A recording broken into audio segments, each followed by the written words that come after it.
Welcome साथियों, आपका हार्दिक स्वागत है। यदि आप इस चैनल से पहली बार जुड़े हैं तो सब्सक्राइब ज़रूर कीजिएगा। साथियों, आज का हमारा टॉपिक है संचार के क्षेत्र एवं कार्य। तो आइए इस पर चर्चा करते हैं। संचार या संप्रेषण का क्षेत्र एवं कार्य। अक्सर परीक्षा में इससे संबंधित प्रश्न पूछे जाने की संभावना रहती है, तो आइए इसके संबंध में थोड़ी चर्चा कर लेते हैं।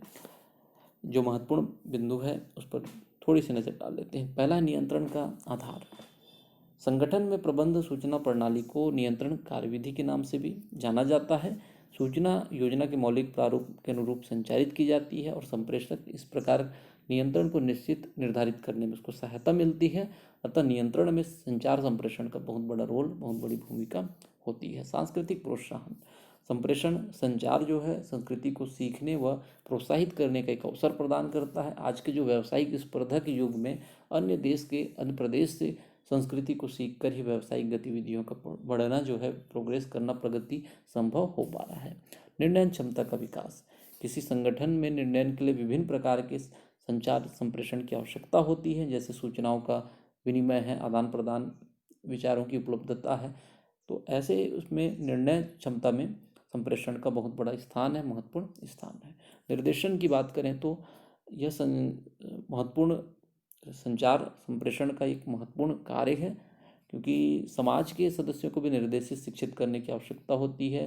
सभी कार्य मनुष्य के प्रारंभिक काल से चले आ रहे हैं और संप्रेषण संचार ज्ञान और निपुणता का विकास करता है। व्यक्ति को सामाजिक जीवन में सक्रिय भागीदारी के लिए निर्देशन अवसर प्रदान करता है। व्यावसायिक जगत में भी निर्देशन करने में संचार और संप्रेषण का बहुत बड़ा रोल और भूमिका है। अनुनय क्षमता का विकास। संप्रेषक व्यक्ति में अन्य व्यक्तियों को समझाने बुझाने की क्षमता विकसित करता है, क्योंकि अनुभव निर्वचन में सहायक होता है और नियंत्रण संभव होता है। मनोरंजन की बात करें तो दैनिक जीवन के क्रियाकलापों के पश्चात मनोरंजन हर व्यक्ति चाहता है। मनोरंजन के हमारे जीवन में बहुत बड़ी भूमिका होती है। इसके द्वारा मनुष्य जीवन में बहुत सी शिक्षाएं भी ग्रहण करता है। मनोरंजन के माध्यम से भी बहुत सी शिक्षाएं ग्रहण की जाती है और इस क्षेत्र में भी संचार संप्रेषण का बहुत बड़ा रोल है। इसे भी आप इस रूप में समझ सकते हैं। इसके बाद अगला पॉइंट है प्रतिपुष्टि।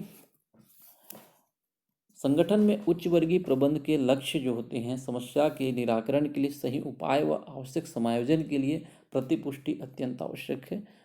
संप्रेषण में प्रतिपुष्टि द्वारा व्यक्तियों को चुनौतीपूर्ण जो योजनाएं हैं उसे निर्मित करने के लिए अभिप्रेरित किया जाता है। अर्थात जो प्रतिपुष्टि या फीडबैक है उस लेने के लिए भी संचार और संप्रेषण का बहुत बड़ा रोल होता है। समूह रचना। संप्रेषण संबंधों की रचना में सहायक होता है। यदि समूह में संप्रेषण संबंध टूट जाता है तो समूह भी असंगठित हो जाते हैं। अतः एक समूह के अनुकूल क्रियाशीलता के लिए संप्रेषण अत्यंत उपयोगी है। सकारात्मक परिवर्तन में सहायक। किसी संगठन में किए गए परिवर्तनों की प्रभावशीलता संप्रेषण की स्पष्टता और सहजता पर निर्भर करती है।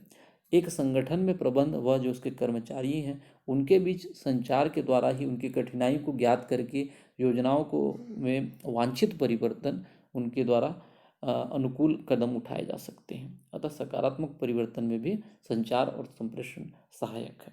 विश्व से संपर्क। पूरे विश्व जगत से संपर्क करने के लिए भी संचार और संप्रेषण माध्यम अत्यंत कारगर साबित हो रहा है। ऐसे में यह बिल्कुल ही उपयोगी है, महत्वपूर्ण भूमिका है इसकी। संगठन अपनी प्रभावशीलता में वृद्धि करने के लिए अपने आसपास के वातावरण का प्रयोग कर सकता है। इसके बाद देखते हैं अंतर विषयक अध्ययन।